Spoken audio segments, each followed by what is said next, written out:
todos. Sejam bem-vindos. É sempre bom nós colocarmos ao dia hoje um sorriso, porque a Federação Espírita Portuguesa, precisamente no dia de hoje, faz 97 anos. A Federação Espírita Portuguesa foi fundada no dia 26 de maio de 1926. Já lá vai quase um século.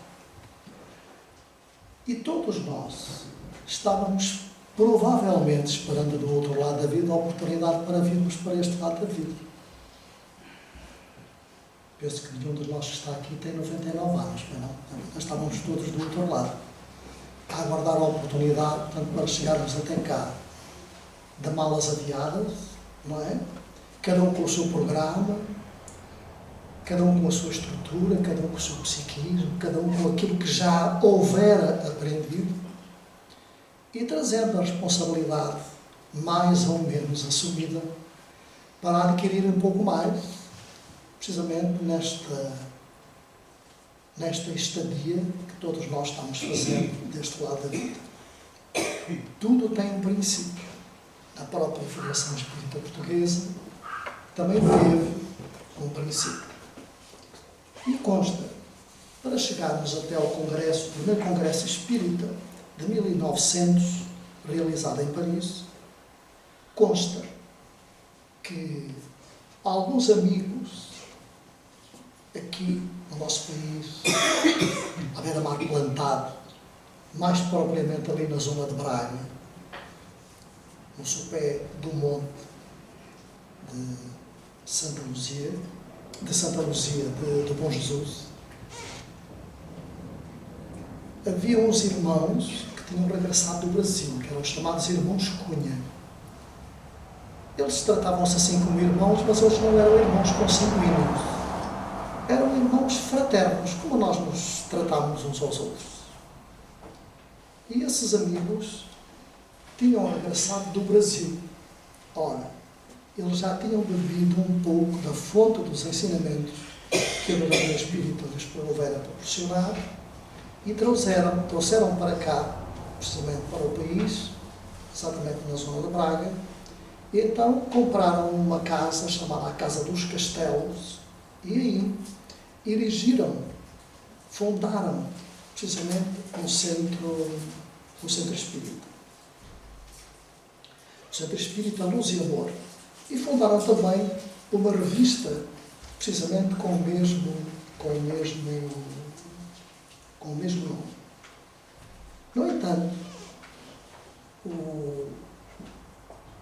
esses três fundadores trabalharam imenso para que os ensinos, então, à época, e as condições eram muito limitadas, não haviam as chamadas tecnologias que existiam agora, os transportes eram muito difíceis, não havia internet, era tudo por correspondência. A gente sabe se hoje os correios já estão atrasados, a gente sabe que naquela altura eram mais atrasados, porque os transportes eram muito difíceis. No entanto, sabemos que também o arquivo da Biblioteca de Leiria faz referências a vários grupos de pessoas que se reuniam em encontros para as manifestações de entidades espirituais. Quando referimos a entidades espirituais, para aqueles que possam estar cá pela primeira vez, nós referimos à alma, aos espíritos daqueles que nós consideramos de mortos e que se vinham comunicar, precisamente nessas reuniões. E então vemos que tudo aí, nessa circunstância, há toda uma preparação para que logo mais pudessem participar daquilo que seria o primeiro congresso de Espiritismo realizado então no ano de 1900 em Paris, que foi uma festa, portanto, dos espíritos, com muitas presenças de todos os países. Foi muito gratificante. E, para iniciarmos, portanto, essa viagem,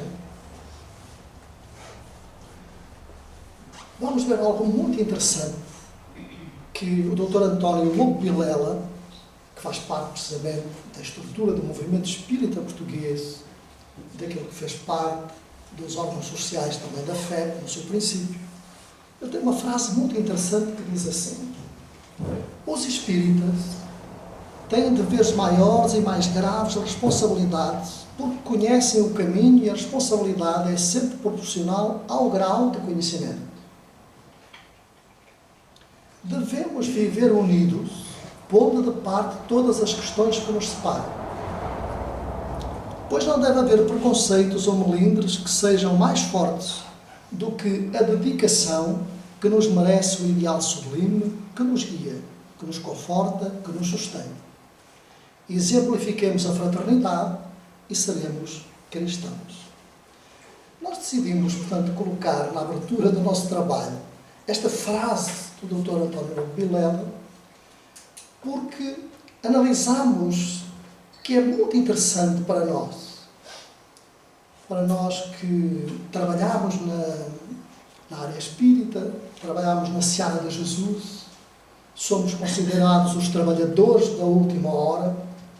Então, é fundamental que nós possamos interpretar todas estas palavras que aqui estão com bom senso, de forma equilibrada, seguindo o exemplo na realidade, portanto, dessas palavras. Notem bem que isto foi dito mais ou menos, portanto, há 98 anos, 99, por aí, e depois transcritas, precisamente, todas essas experiências, portanto, para um livro que nós consideramos fantástico e que nós consideramos a ler, porque é baseado no nosso trabalho, que se chama Movimento Espírita Português. E contém as fotografias de alguns desses intérpretes, desses homens e mulheres, que vamos ver daqui a instantes, portanto, trabalhadores incansáveis pelo movimento espírita português. Então,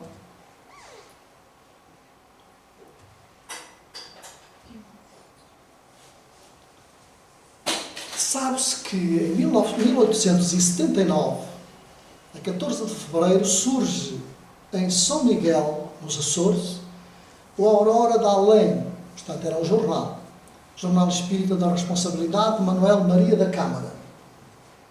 Em Portugal, não existem dados concretos que nos permitam afirmar com exatidão nem quando surgiu o Espiritismo, nem quando se iniciaram as primeiras investigações. Não existe uma data, portanto, concreta. O que é certo é que eles iniciaram algum dia, não é? Sabemos, no entanto, que em 1900, e referimos-nos há instantes, o Dr. Acácio Martins Velho, futuro primeiro presidente da Federação Espírita Portuguesa, assistiu em Paris a várias sessões de materializações. Portanto, este homem culto deslocou-se para assistir ao Congresso e assistiu lá a várias reuniões de materialização, de desmaterialização. É bem possível que tenha sido ele a precursor do estudo científico do Espiritismo no nosso país, a que se dedicaram, entre outros, e para além do Dr. Acácio Martins Velho, Madame Lacombe, o Dr. Sousa Couto, o Louro Vilela, Amilcar Sousa e António Freire. Criaturas ilustres. Em 1910, foi criado um grupo espírita de que faz parte Gilberto Marcos, o Dr. Gilberto Marcos, um dos promotores do espiritismo em Portugal, que por falta de lugar para reunir o faziam ao ar livre num jardim. Que lindo, não é? Que bonito. Ouvir o chilear dos pássaros e falarem precisamente dos ensinos espíritas, falarem de Jesus. Nós imaginámos aquela época, não é? Portanto, que devia ser muito interessante. E a 1 de janeiro de 1911, cria o Círculo, ou o Centro número 1 do Universala Senca Instituto, portanto, isto é um nome em esperanto, já com sede própria na Rua do Cabo, número 1. Passados alguns meses, foi criado no Porto o Círculo número 2, com 12 estudantes.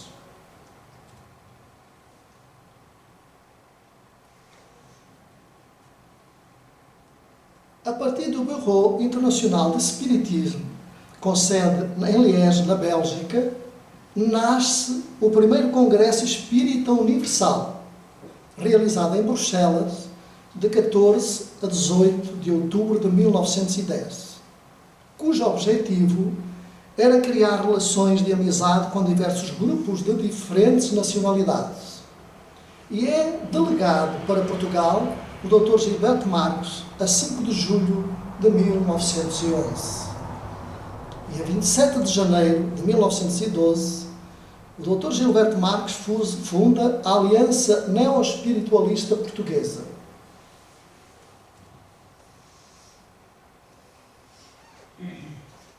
De 9 a 13 de maio de 1913, realizou-se em Genebra, na Suíça, o segundo Congresso Espírita Mundial, tendo como representantes de Portugal a Aliança Neoespiritualista Portuguesa, o Instituto Português de Psicologia, fundado por Gilberto Marques, e o Centro Espírita Amor e Caridade. E em 1913 e 1918, Madalena Frauenheim Lacombe realizou, com o auxílio da médium Catalvis, pseudónimo, realizações espíritas em que assistiam os professores em Medicina Oliveira Feijão e o Dr. Sousa Couto, diretor da Revista de Estudos Psíquicos. Foi o Dr. Sousa Couto que fundou a Revista de Estudos Psíquicos e que nela trabalhou entre 1905 e 1909. Ano em que deixou precisamente de editar a revista, devido à enfermidade que o levou mais tarde à partida, e também a uma enfermidade de um filho, portanto, que ele tinha e que havia partido precisamente com essa enfermidade. Em 1917, Gilberto Marques toma conhecimento da realização de um Congresso Espírita Internacional a realizar em Bruxelas, e com alguns amigos funda a Federação Espírita dos Portugueses, que não é a Federação Espírita Portuguesa, funda a Federação Espírita dos Portugueses.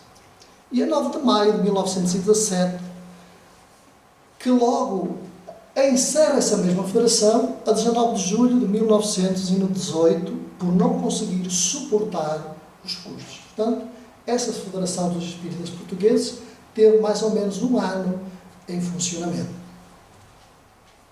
E por dificuldade foi encerrado. Em 1925, de 15 a 18 de maio, realizou-se em Lisboa, no Ateneu Comercial de Lisboa, o primeiro Congresso Espírita Português, tendo como comissão organizadora os seguintes elementos. Como presidente, o general Viriato Passalacqua. Como vice-presidente, Dona Maria Veleda. Como secretário-geral, Horácio Inglês Tavares. Como secretário, José Maria Pereira Bravo, Dona Diná Santos Lima, e o tesoureiro era a Dona Elisa Santos Lima. Portanto, estas duas senhoras eram irmãs. Deste congresso nasceu o projeto de constituição da Federação Espírita Portuguesa, tendo sido nomeada uma comissão pró-federação, presidida pelo Dr. António Joaquim Freire, para elaborar os estatutos e constituir a Federação como organismo, que, no entanto, se vai reger pelos estatutos que Gilberto Marques criara em 1917. É o Dr. Afonso Acácio Martins Velho que o reconhecerá e o Dr. António Joaquim Freire que assumirá a responsabilidade da reestruturação e da alteração desses mesmos estatutos. 6 dias depois de terminado o Congresso, a Comissão Pró-Federação iniciava os seus trabalhos e o seu presidente reuniu-se com Dona Maria O'Neill, o Dr. Martins Velho e o Dr. Adolfo Sena, professor de Física na Universidade de Lisboa, a fim de estudar os planos federativos. Um ano depois, a 26 de maio de 1926, foi oficialmente constituída a Federação Espírita Portuguesa. No dia 26, tal e qual como o dia de hoje, também 26. Então, Prosseguindo, a 11 de julho de 1926 são aprovados os estatutos e a 31 de julho do mesmo mês decorre a sessão solene da tomada de posse dos corpos sociais eleitos, na sua sede social, Travessa André Valente, número 7. Após a sua fundação, funcionaram dentro da Federação 12 grupos experimentais, que se reuniam para fazer experiências, para estudarem na realidade o Espiritismo. Com alguns médiuns, estudavam aquilo que nós chamamos as materializações, as desmaterializações. E então assim se foi processando esse processo de evolução dentro da própria Federação. De salientar que a Federação Espírita Portuguesa, aos dias de hoje, também tem atividades públicas na sua sede social. Tem palestras públicas, tem encontro de jovens, tem atendimento fraterno, portanto, trabalha tal e qual como se fosse uma associação espírita. Aos domingos, naquela época, a sede era palco de conferências para atrair mais simpatizantes para o movimento espírita. Durante alguns anos, Dona Maria O'Rio e o Dr. António Freire fizeram várias viagens de propaganda espírita pelas diversas cidades e vilas do país. As várias sedes da Federação Espírita Portuguesa. A primeira sede social da FEP localizou-se na Travessa André Valente, número 7, verificando-se pouco tempo depois que esta não reunia as condições mínimas de viabilidade. Tornaram-se exíguas com tanta aglomeração de pessoas. Então mudou-se para outras instalações na Rua da Assunção, 58, em Lisboa, que também pouco tempo depois se verificou a insuficiência desse mesmo espaço. E no dia 1 de janeiro de 1931 passaram para outras instalações provisórias na Costa do Castelo, número 68, primeiro em Lisboa. Não estando satisfeitos com as referidas instalações, optaram por algo mais arrojado. Então, de 8 de agosto de 1928, dedicados confrades contraíram um empréstimo sem juros para a aquisição de um terreno. Procedeu-se às subscrições para a angariação de fundos. Destaca-se neste processo Firmino de Assunção Teixeira, nomeado pela FEP como sócio benemérito mais tarde, e que vai doar à FEP um enorme edifício hoje na Baixa de Lisboa.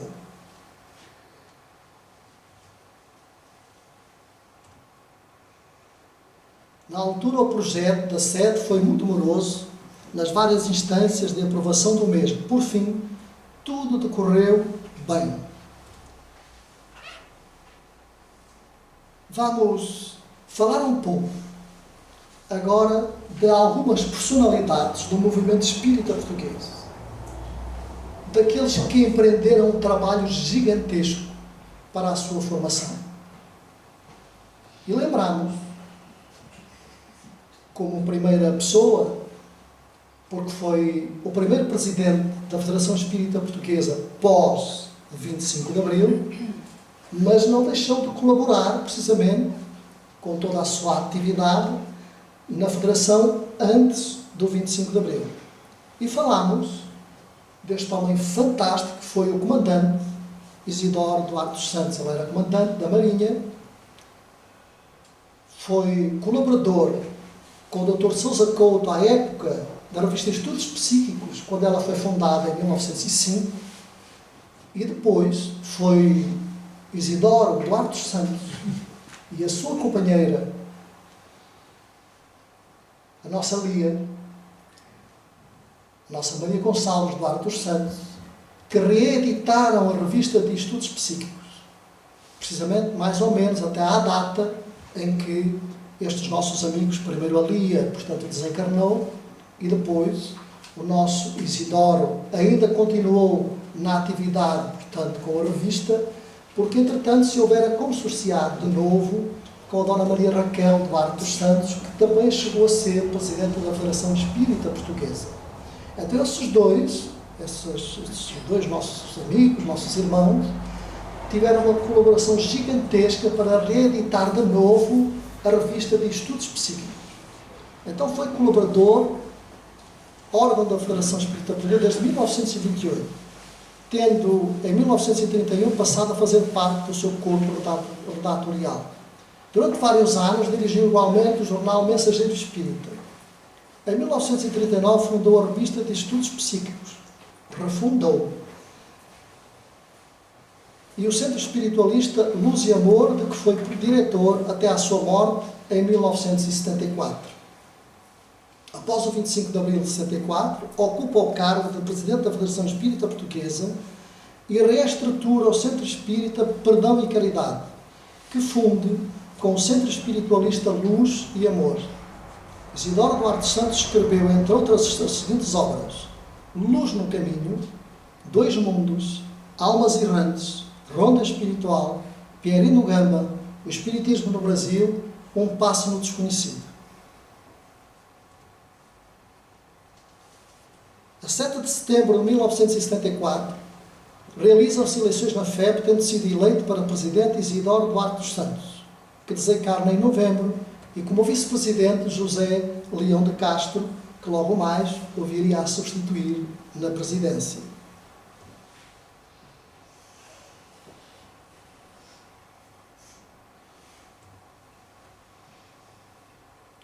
O Dr. Gilberto Marcos, diplomado Concurso Superior de Comércio pelo Instituto Industrial e Comercial de Lisboa, antigo diretor e professor da Escola Industrial e Comercial Nuno Álvares de Viana do Castelo e doutor pela Faculdade de Medicina da International University. Foi um dos pioneiros do espiritismo em Portugal, tendo fundado as revistas Novos Horizontes e O Sucesso. A ativo e diligente propagandista espírita, aos seus esforços se deve em grande parte o incremento do espiritismo em nosso país.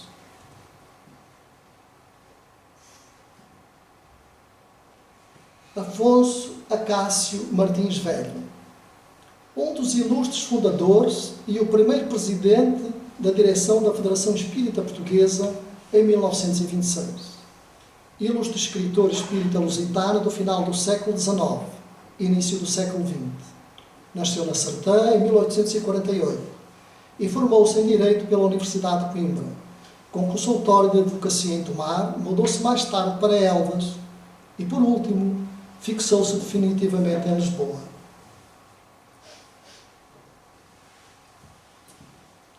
Dedicou-se aos estudos espíritas e conseguiu verificar, com um sonâmbulo excepcional, que dispunha as mais curiosas e interessantes referências descritas por sábios de renome mundial. Publicou em Portugal, em 1915, o Espiritismo Contemporâneo, em 1920, As Potências Ocultas do Homem, em 1925, o Ocultismo ou Magismo, em 1929, Contos Maravilhosos. Prestou colaboração nas revistas de Espiritismo, órgão da Federação Espírita Portuguesa, e Estudos Psíquicos do Dr. Sousa Couto, que se publicou entre 1905 e 1909. Dr. António Joaquim Freire. Diz-se do mundo espiritual que o Dr. António Joaquim Freire foi o grande impulsionador do movimento espírita português e, presentemente, um dos seus diretores e responsáveis espirituais pela evidente vivacidade e seu extraordinário dinamismo. Médico, escritor e jornalista, formara-se em Medicina, obtendo também o curso de Medicina Sanitária pela prestigiada Universidade de Coimbra, sendo um dos fundadores da Federação Espírita Portuguesa, um distinto membro onde exerceu a função de vice-presidente da primeira direção eleita em 26 de maio de 1926 para um quadriênio.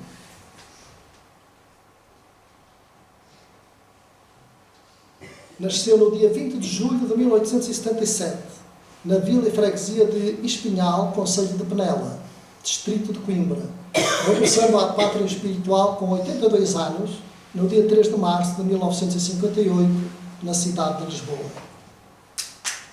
António Joaquim Freire partilhou a direção da Revista de Espiritismo com o Dr. Afonso Acácio Martins Velho, advogado e escritor, o professor Dr. Adolfo Sena, da Faculdade de Ciências da Universidade de Lisboa, e o Dr. António Lobo Vilela, matemático e escritor, tendo como secretário da rotação o jornalista Pedro Cardia Dr. Alberto Zagal Fernandes, ex-presidente da Associação Académica de Lisboa. Como vemos, tudo homens e mulheres célebres à época, e que ocupavam cargos de renome precisamente no nosso país. Legou-nos obras como A Margem do Espiritismo, A Alma Humana, A Energia Mental e as Formas de Pensamento, Animismo e Espiritismo, Ciência e Espiritismo, Da Evolução do Espiritismo, Da Fraude do Espiritismo Experimental, Comentários a uma Pastoral.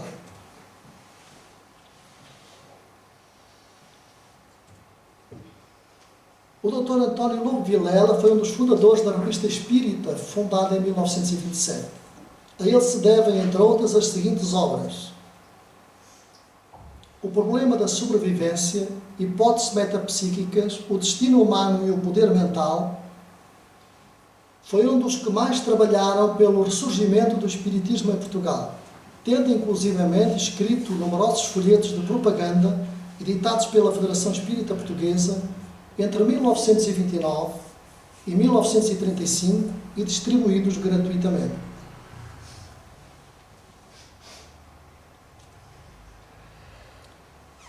A doutora Maria Amélia Cardia. Falar desta senhora é algo muito interessante, porque foi a primeira senhora que se licenciou em Medicina no nosso país. Foi a primeira mulher que se licenciou em Medicina no nosso país, a doutora Amélia Cardia, que com o seu irmão Pedro Cardia, que já mencionámos há instantes, integra o movimento espírita português, que desponta fazendo parte, em 1926, da primeira junta consultiva, dos primeiros corpos sociais da FEP e da Comissão Pro Sede da Federação. Foi a primeira senhora portuguesa a formar-se em Medicina. Espírita convicta, foi a fundadora e diretora do Mensageiro Espírita, editado pela Federação Espírita Portuguesa, para ele escrevendo inúmeros artigos de fundo, além de críticas e análises aos diferentes tipos de mediunidade. Escreveu alguns romances de cariz espírita, entre os quais Na Atmosfera da Terra e O Visionário.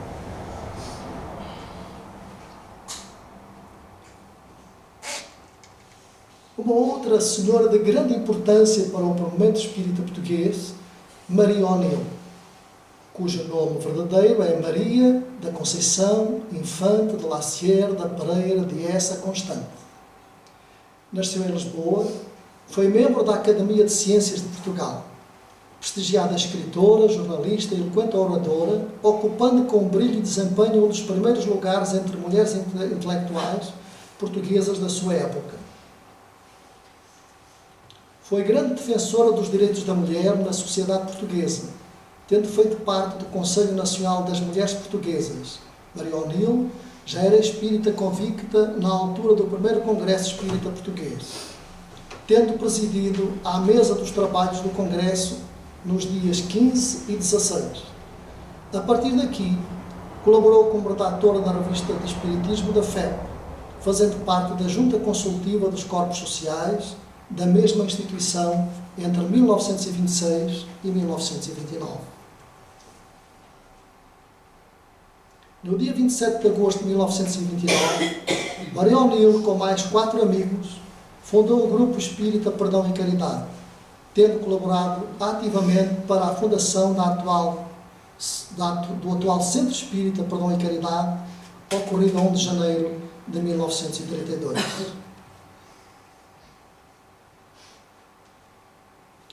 Dr. Adolfo Sena nasceu em Abrantes em 1872.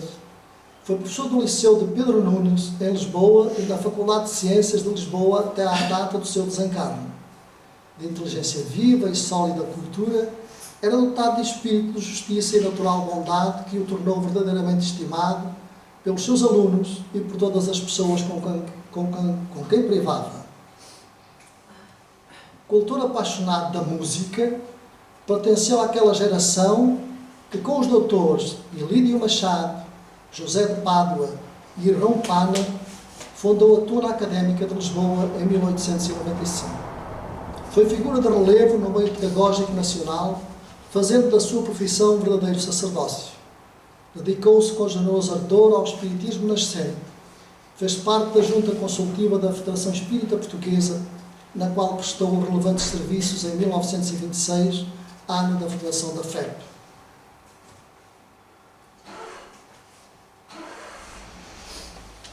O general Barata Feio. Júlio César Barata Feio nasceu em Pinhel. Oficial do exército colonialista, fez a maior parte da vida militar nas colónias, em cujo exército privativo serviu, de onde atingiu o posto de general.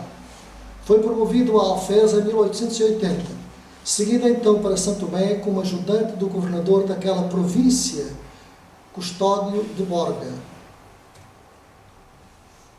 Tomou parte na Guerra da Guiné e, mais tarde, na campanha do Umbo. Comandou o Depósito-Geral dos Degradados na província de Moçambique, onde desenvolveu uma ação a todos os títulos notável. Escreveu A Mão de Obra em Angola e vários artigos de caráter militar dispersos por jornais e revistas. Possuía as medalhas da Ordem de Aviso. Fez parte dos primeiros corpos sociais da FEP, sendo presidente da Assembleia Geral no mandato de 1926 a 1929. Ignoramos quando se interessou pelo espiritismo. Desencarnou em Barcelona a 7 de abril de 1941. João José da Silva era conselheiro. Natural de Moncarrapacho, formou-se em Direito na Universidade de Coimbra no ano de 1866. Iniciando a sua vida pública em 1872 como diretor e professor da Escola Normal de Marvila. Em 1879 iniciou a carreira da magistratura, tendo exercido em 1892 o cargo de juiz-presidente da Relação de Luanda. Entre 1897 e 1908 esteve associado à Relação de Lisboa, tendo sido nomeado auditor do Contencioso Fiscal. Em 1910 ingressou no Supremo Tribunal de Justiça, por onde várias vezes lhe foi oferecido o alto cargo de presidência, que modestamente recusou aceitar.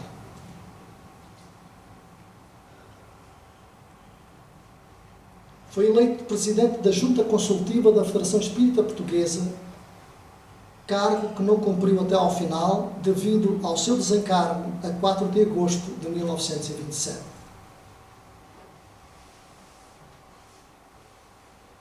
O Dr. Alberto Zagal Fernandes formou-se em Lisboa na Faculdade Técnica, Instituto de Ciências Económicas e Financeiras. Quando estudante, por mais de uma vez foi eleito presidente da Associação Académica, tendo prognado para que a extensão universitária atingisse as massas trabalhadoras, fosse por meio de cursos como de conferências populares. Estudante ainda, apaixona-se pelas doutrinas neo-espiritualistas, vivendo para elas quase que exclusivamente até ao final da sua vida. Cooperou na organização da Federação Espírita Portuguesa, sendo um dos membros do Conselho Superior Deliberativo e o seu secretário-geral. Sempre muito ativo, dotado de rara inteligência e vasta cultura, lutou igualmente para que fossem criadas as casas do estudante, para que assim pudessem ter o ambiente necessário à sua formação.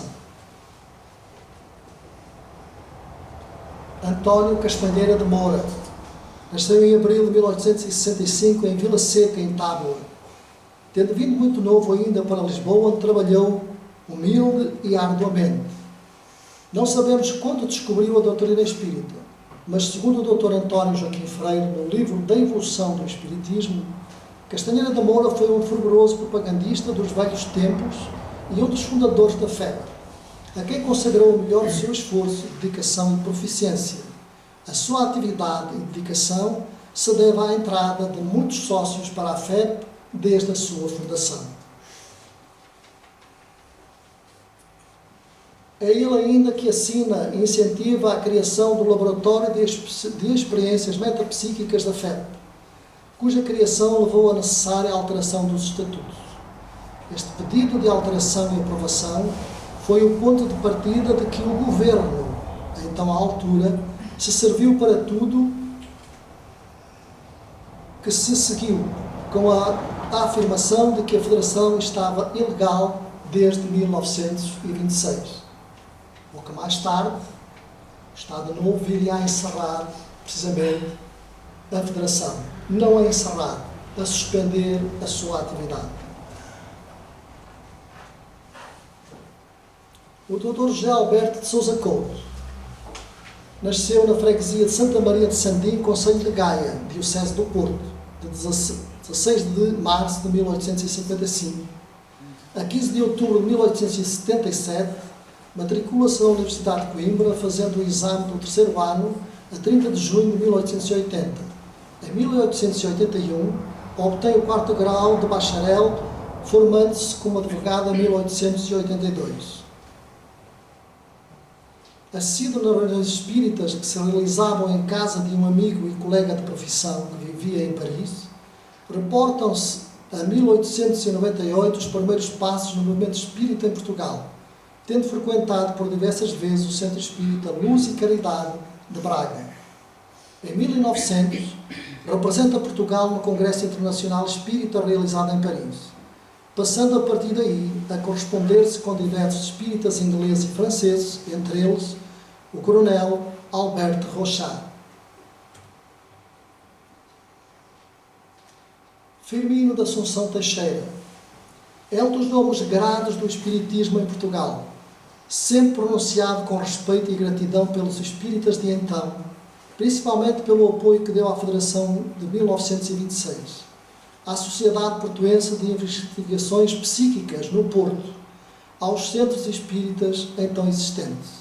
Natural da Póvoa de Varzim, foi para o Brasil com cerca de 14 anos, fixando-se no Rio de Janeiro, onde viveu até aos 45. Por aquele donativo, o Conselho Deliberativo da Federação Espírita Portuguesa, em reunião de 5 de janeiro de 1929, aprovou por aclamação a proposta da sua direção para que fosse nomeado sócio no mérito daquela casa, mediante um donativo que ele houvera feito de grande valor à Federação Espírita Portuguesa. Para além daquelas doações que constaram do seu testamento, concedeu ainda aos diversos centros então existentes um donativo anual que ficou a ser gerido pela direção da Federação. Encarregue da sua distribuição desencarnou na Póvoa de Varzim a 22 de julho de 1932. Dr. António Esteves Rodrigues da Silva nasceu numa pequena aldeia do distrito de Viseu no ano de 1874. Os seus serviços à causa do Espiritismo e à Federação Espírita Portuguesa, desde a fundação da mesma, foram relevantes, fazendo por várias vezes parte dos corpos diretivos. Foi um dos componentes da Comissão Fiscalizadora nomeada pela Assembleia Geral de 27 de novembro de 1937 e, em 1940, presidente do Conselho Fiscal. A sua competente organização também ficou devendo à Biblioteca da FEP a modelar a organização dos seus serviços.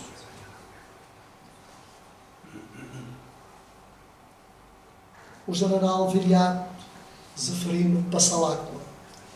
O general Passalacqua foi um dos mais valorosos defensores dos Evangelhos em espírito e verdade, e um dos mais cultos exegetas do Velho e do Novo Testamento do nosso país, fazendo parte da subcomissão para a Federação, criada para a realização do primeiro Congresso Espírita Português. Nele colaborou com a representação das teses a saber, espiritualismo e espiritismo, loucura e espiritismo, ou seja, obsessão. Colaborador assíduo das revistas Luz e Caridade e de O Mensageiro Espírita e de Estudos Psíquicos. Os seus artigos ultrapassaram o tempo e encontram-se hoje tão atuais como então. Noticiando o seu desencarne, o articulista da revista espírita Luz e Caridade Braga afirma: o seu lugar nas hostes espíritas fica vago, porque não há ninguém que possa substituí-lo. Batalhador incansável, homem de uma só têmpora, forte na sua crença, iluminado pelo fulgor da sua fé, foi um dos mais ardorosos propagandistas da religião de Jesus do cristianismo primitivo, em toda a sua pureza, em toda a sua grandiosidade.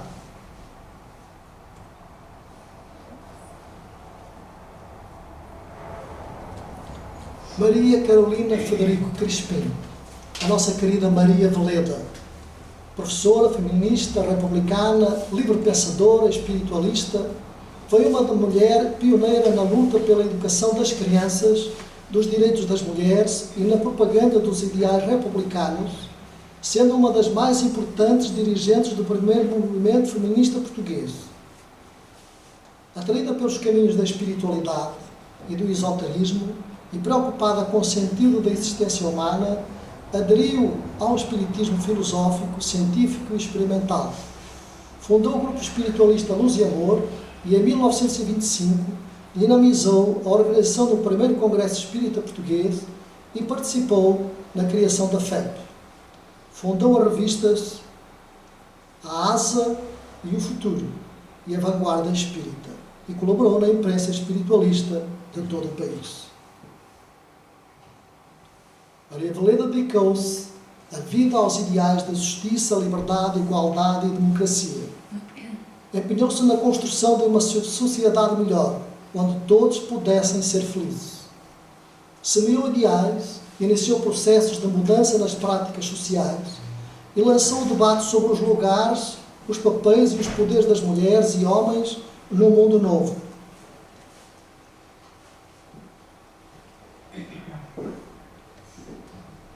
E vamos falar também deste homem fantástico, o nosso querido Chico Xavier português. Vamos falar do maior médium português, que foi Fernando Lacerda, um dos grandes colaboradores da Federação. Fernando Lacerda, ou Fernando Augusto de Lacerda e Melo, nasceu em Louros a 6 de agosto de 1865.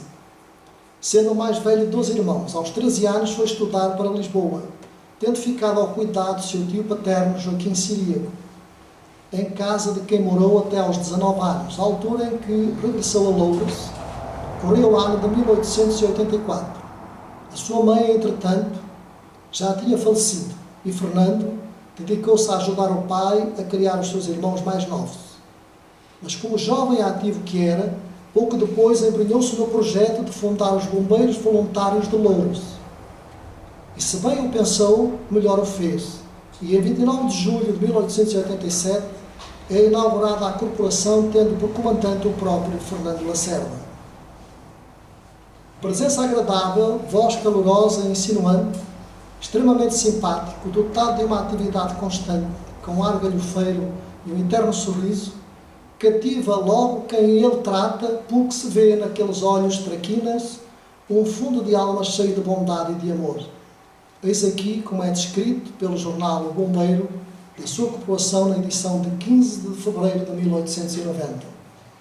Aos 34 anos, ou seja, em 1899, começou a despontar nele a mediunidade de psicografia, ao mesmo tempo que recuperava a fé perdida na adolescência e começava a ser consciente de que há vida depois da morte. Certa noite, tendo acabado de deitar-se, ouviu uma voz a ordenar-lhe: levanta-te e vai para a tua secretária e escreve o que eu vou ditar-te. Era Camilo, o nosso Camilo Cândido Botelho, ou o nosso Camilo Castelo Branco. Após Camilo seguiram-se Essa de Queiroz, Eliodoro Salgado, Napoleão, Júlio Diniz, Alexandre Herculano, João de Deus, Zola, César Cantu, o Visconde de Seabra, Augusto Castilho, Vítor Hugo, Fontes Pereira de Melo, Michelet, Padre António Vieira, Leão XIII, Pinheiro Chagas, Mouzinho de Albuquerque, Allan Kardec e etc. Daí nasceram as obras, os 4 volumes, chamados Do País da Luz. Recebia tantas mensagens e tantas missivas que começou a pensar em reunir tudo num livro. Não esqueçamos que a grande missão de Fernando Lacerda foi justamente a da divulgação, da comunicação e da sobrevivência da alma. Em 1908, e após 2 anos de trabalho, o livro finalmente publicado. Entretanto, a partir desse mesmo ano de 1908, o médico começou a ser ferozmente perseguido pelo Partido Republicano, com diversos ataques e calúnias. A posição do médico tornava-se cada vez mais difícil, pois era de todos conhecida a sua fé fervorosa e a sua ligação à espiritualidade. assim animado por um seu amigo, administrador da livraria da Federação Espírita Brasileira, com quem trocava assídua correspondência, começou a pensar em emigrar para o Brasil.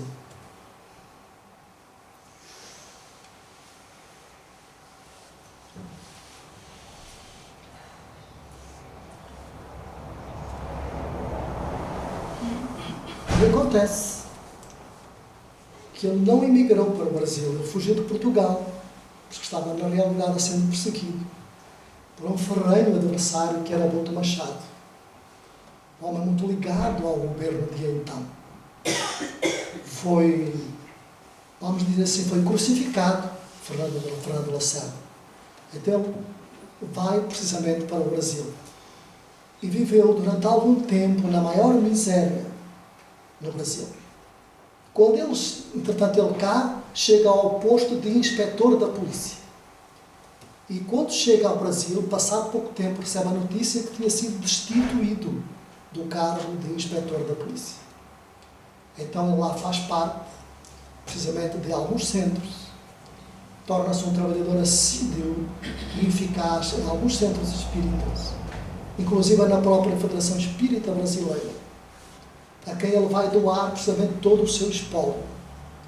Entretanto, mais tarde, Boto Machado, que o havia difamado até ao ponto de ele ter que sair do seu país e viver a maior miséria, vai partir para o outro lado da vida. Boto Machado vai passar alguns anos no umbral, sofrendo precisamente os horrores da desdita que ele era causado ao seu semelhante. No entanto, havia um amigo que o visitava, precisamente no umbral. Ele não se apercebia de quem era, mas ele sabia que escutava uma voz parecendo distante, e que alguém o visitava e que alguém orava, que alguém o convidava a que ele pudesse orar, pedindo a Deus e a Jesus para que pudesse as suas penas ser um pouco mais balsamizadas. Até que um dia ele vai despertar. E quando desperta, fica muito admirado, porque quem o carrega era precisamente Fernando Lacerda, que o houvera despertado, que o houvera ido buscado. Ele ficou muito assustado e sorriu para ele e disse: meu amigo, não te assustes. No final, nós já somos velhos conhecidos. A vida continua. Então, a partir daí, há todo um processo de cura, precisamente, de Boto Machado. E é Fernando Lacerda a quem ele havia, precisamente, causado todas aquelas situações desagradáveis, que o vai buscar na zona umbralina e que o desperta para a claridade da vida. A espiritualidade tem destas coisas muito interessantes. Então, vamos falar agora dos bens de afeto, que, entretanto, o Estado Novo sonegou a afeto. Precisamente, foram retirados à Federação. E até hoje, nunca mais foram devolvidos. Foram várias construções. O antigo Teatro Lara Alves, um prédio aqui na cidade do Porto. Aliás, havia 2 prédios em Lisboa, portanto, um prédio aqui muito grande, em Álvares Cabral, que também foi sonegado à Federação Espírita Portuguesa, e que até hoje nunca foram devolvidos, apesar de todo um processo que se movimentou, portanto, no Tribunal, mas que ficou, na realidade, vamos chamar assim, portanto, sem efeito, e os bens da Federação, para a própria Federação, portanto, nunca mais vão ser entregues, nunca mais vão ser sua pertença, porque não tiveram hipótese, portanto, de sequer, portanto, de reclamar, portanto, da decisão. Então, como diz aqui, portanto, em 1849 foi publicado o Decreto-Lei 37.545, que determinava que as associações que exercessem atividades de caráter pedagógico ou científico deveriam submeter os seus estatutos à homologação do Ministério da Educação Nacional, afirmando que a Federação não tinha, portanto, pessoas competentes para tratar daquele assunto. E nós agora vamos todos lembrar, portanto, todos aqueles nomes que nós dissemos atrás, que eram homens da cultura, que eram homens da ciência, não é? Mas que não estavam, segundo diziam, portanto, estruturados para poder desenvolver estas atividades de pesquisa. Então, em 1952, os corpos gerentes da Federação entenderam que a mesma tinha finalidades científicas e pedagógicas e enviaram os estatutos para a aprovação. A 3 de junho de 1953, com base no parecer do Conselho Permanente de Ação Educativa, deveriam proibir-se a investigação e estudo dos fenómenos alegados pelo espiritismo, de que esse estudo não estivesse a cargo de pessoas que, pela sua categoria e preparação, oferecessem perfeita garantia de seriedade e obediência às condições mais elementares da metodologia científica. Vejam só a resposta. E grande parte deles, portanto, eram funcionários do Estado. Eram professores, portanto, do Estado. Então não tinham, não é, capacidades para. Por este motivo, decidiu o subsecretário da Educação Nacional, que nem sequer tinha competência para isso, a 19 de junho de 1953, não aprovar os estatutos. A 20 de novembro de 1953, recebe a FEP um ofício que, por despacho do subsecretário de Estado da Educação Nacional, outro que também não tinha poderes, portanto, para exercer aquele tipo de resposta, na qual ordenava a suspensão da FEP, a suspensão, não era o encerramento, a 7 de dezembro de 1953. Policiais compareceram na sede da FEP, Rua de São Bento, 640, para selarem as salas. A FEP interpôs recurso, que foi rejeitado. E então, a 27 de junho de 1962, o Ministro do Interior, que também não tinha capacidade, portanto, para decretar tal efeito, decidiu que o FEP não tinha existência legal e que todos os seus bens fossem enrolados e vendidos em praça pública. Seus bens constavam de um edifício na Rua Álvares Cabral, 22 a 26 no Porto, e todo o seu recheio. Um prédio na Rua da Palma, 251 a 253, alugado ao Cinema Rex, em Lisboa. Arrendamento da sede na Rua de São Bento, equipamentos de laboratório, depósitos bancários, material de escritório e uma biblioteca que incluía livros únicos e raros que ainda hoje se encontram encaixotados na Torre do Tombo. É verdade. A 17 de junho de 1962, pelas 10 horas, na Rua de São Bento 640, abriram-se as salas para o arrolamento. Em setembro do mesmo ano, a pedido do Ministro da Saúde e por despacho do Ministro do Interior, autorizou que o Cinema Rex e o produto dos bens fossem entregues à Casa Pia de Lisboa.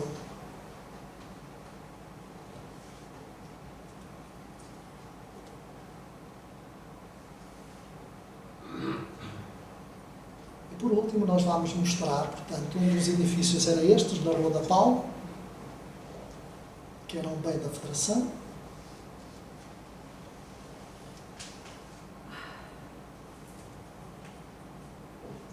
Aqui é outra fotografia. E vamos mostrar aqui esta, que é na Rua Álvares Cabral, ali perto da Praça da República, quem sobe, do seu lado esquerdo, portanto, agora acho que é uma tipografia, assim, uma coisa, mas que pertence, portanto, à Casa Pia, portanto, e não à Federação Espírita Portuguesa. Hoje a própria Federação tem uma sede própria, sua, portanto, adquirida há alguns anos atrás, e onde mantém, portanto, os seus trabalhos. Nós decidimos hoje trazer este trabalho, precisamente em homenagem, portanto, à Federação. E em homenagem a todos aqueles nomes que nós, e tantos outros, portanto, porque senão nós não saímos daqui, porque há outros que fazem parte, precisamente, do mesmo livro. Homens e mulheres de valor, e que trabalharam imenso àquela época, com todas as dificuldades. Nós hoje temos televisão, temos internet, temos médico, temos elétrico, temos comboio, temos avião. Naquela altura, portanto, era muito difícil, não é? O transporte era puxado por cavalos, em carruagens. Então vejamos a dificuldade, não havia, portanto, telefone. Nós escrevíamos hoje uma carta e passado não sei quanto recebíamos a resposta, se recebíamos, não é? Então vejamos que foi um trabalho gigantesco, que que estes homens e estas mulheres de valor, e se repararem bem, estava a data, não é, da cultura portuguesa, estavam todos inseridos, precisamente, na Federação Espírita Portuguesa. E como pode alguém, portanto, arrolar-se com o direito, portanto, de dizer, portanto, que aquelas pessoas não eram homens e mulheres de valor, muitos deles funcionários do próprio Estado, e era preciso ter uma coragem, não é, gigantesca, para propagandear precisamente os ensinos espíritas, para divulgar os ensinos espíritas ao regime em que então eles viviam. Muitos deles eram militares, já repararam? Muitos deles eram militares, muitos deles eram professores universitários, médicos, escritores, escritoras. Portanto, foi fantástico. Então, o convite que nós fazemos para os dias de hoje faz muito bem e é muito bom, portanto, os espíritas de agora poderem observar, portanto, como tem um livro através, portanto, desta nossa amiga, da Manuela Vasconcelos. Faz muito bem nós nos inteirarmos, portanto, quem são estes homens e quem são estas mulheres, para nos criar ânimo a nós, para prosseguirmos a nossa viagem. Então, queridos amigos, fica o exemplo de todos eles, para que nos deixemos envolver, precisamente, e possamos nos voltar, todos nós, como associações, precisamente, trabalhando de acordo, de harmonia com a própria Federação. E nós, nas nossas associações, cada um por si, trabalhando de forma harmoniosa, de forma equilibrada, com bom senso e de forma respeitadora, porque é muito importante. Se repararmos, e vamos ver aqui os diálogos, as comunicações que Fernando Lacerda e alguns dos espíritos que nós mencionamos, que Fernando Lacerda trouxe para nós através da psicografia. Casos fantásticos, que há nesse conjunto de 4 volumes que se chamam Do País da Luz. Que o próprio Allan Kardec tem lá a sua mensagem grafada.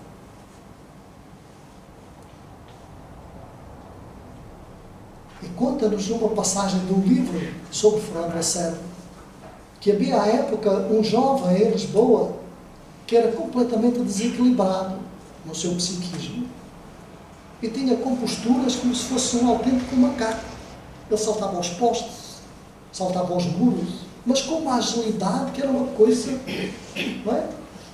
E ninguém fazia, portanto, ninguém punha a mão, portanto, naquele jovem. Ele não atendia, portanto, a nada, absolutamente a nada, nem a ninguém. E em algumas partes ele se tornava, em algumas circunstâncias, se tornava violento. E certa feita, só para nós analisarmos, portanto, o psiquismo da qual Fernando Lacerda era possuidor, a sua calma, a sua bondade, a sua energia, em que uma multidão, portanto, ria precisamente de um homem que estava doente. Mas ria, achava aquilo interessante, achava aquilo, portanto, não é? Como a gente disse, achava aquilo uma palhaçada, não é? Então ele ia a passar e viu e deparou-se com aquilo e o homem lá em cima de um poste, tipo macaco, não é? E ele foi conversando com o homem, foi dizendo, foi convidando-o a que ele pudesse descer. Capaz, todos gritavam antes dele chegar, gritavam, todos insultavam, manifestavam. E ele lá em cima revoltado, porque sentia a ação, portanto, do psiquismo dos presentes, né, que não era tão agradável, era deletéria, portanto, era doente, era enferma. E ia em choque, precisamente, com a personalidade do enfermo. Então, Fernando Lacerda, da parte de baixo, foi conversando, foi dialogando, convidando para que ele pudesse descer. E quando ele desceu e chegou cá ao baixo, perto dele, ele abraçou-o. Fernando Lacerda abraçou-o e convidou-o, portanto, à serenidade. Era precisamente a personalidade correta daquele homem. E não aquele, portanto, que estava lá obsedando, perturbando e fazendo passar precisamente por aquela vergonha. Não é? Então ele falou precisamente para a personalidade do enfermo e falou para a personalidade daquele que perturbava o homem, que era um espírito obsessor. Então é tão interessante como hoje nós tratamos disso nas nossas aulas. da desobsessão, conversando com os enfermos, com os equivocados, com aqueles que perturbam, sem saberem muitas vezes que estão perturbando, mas outros sabem. Outros sabem que estão procurando cobrar alguma coisa relacionada com o passado dessa mesma criatura, desse mesmo alguém. Então, queridos amigos, é tão bom nós perdoarmos. É tão bom nós colocarmos em nós esse sentimento de perdão, seja para com aquilo que for, para que circunstância for, para que não nos aconteça débitos, que nós possamos ter no livro do deve haver e logo mais a gente tenha que passar por essas circunstâncias. Perdoar. Mas quando nós colocamos o mas, estamos a colocar reticências nisso. Não, não há mas. É perdoar. E tudo passa. Porque senão, vamos precisamente atrasar o nosso progresso para mais logo. Para mais algum tempo. Então, queridos amigos, que Jesus nos envolva, que os nossos queridos amigos que enunciamos há instantes, que por certo, uns do outro lado da vida, outros já deste lado da vida, laborando já noutras circunstâncias, porque entretanto já passaram 97 anos. Provavelmente alguns já regressaram, portanto, deste lado da vida. Outros continuam laborando do outro lado da vida, continuam a assistir à Federação Espírita Portuguesa, são os seus mentores, são os seus grandes colaboradores daqueles que lá se encontram agora. Se perguntarem assim, mas também se equivocaram alguns, é natural. Todos nós nos equivocamos em alguma coisa. Então o bom é nós analisarmos o equívoco e podermos ultrapassar esse mesmo equívoco. Não cair nas mesmas malhas, na mesma rede, portanto, dos equívocos. Então é isso que os ensinos espíritas pedem, na realidade, de cada um de nós. Então, muita saúde para todos. Vamos orar para depois irmos ao nosso passe.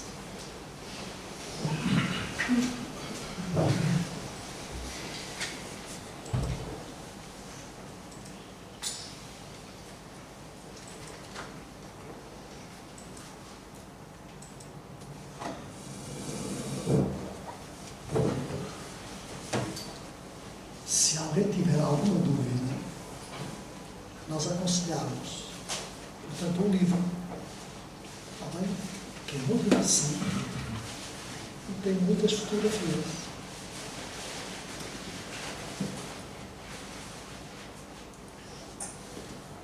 Vamos então orar. Vamos refletir nas nossas vidas, no momento que vivenciamos, porque é um momento de festa. É o momento em que nós podemos lembrar todos esses nossos irmãos, todos esses homens e mulheres de valor da primeira hora, os grandes fundadores da nossa Casa Máter, da nossa querida Federação Espírita Portuguesa, e também suplicando o amparo para todos aqueles que se encontram nos dias atuais, laborando dentro daquelas 4 paredes, tratando dos destinos da mesma Federação, para que eles possam decorrer de forma harmoniosa, equilibrada, com decisões de bom senso e continuando as suas programações orientados pelos queridos benfeitores espirituais, que por certo se fazem presentes.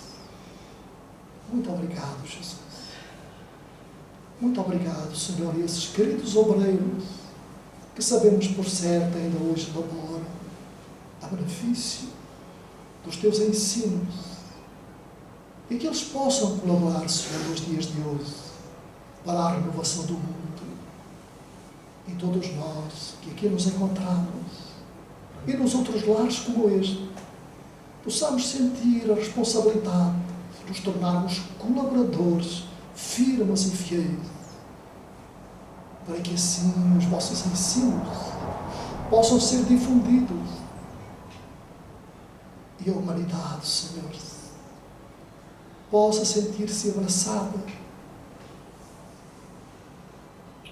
pela educação que o Espiritismo traz para cada um. Jesus. Seja connosco, Senhor. Nos ampara no trabalho seguinte que se vai realizar. Muito obrigado, Jesus.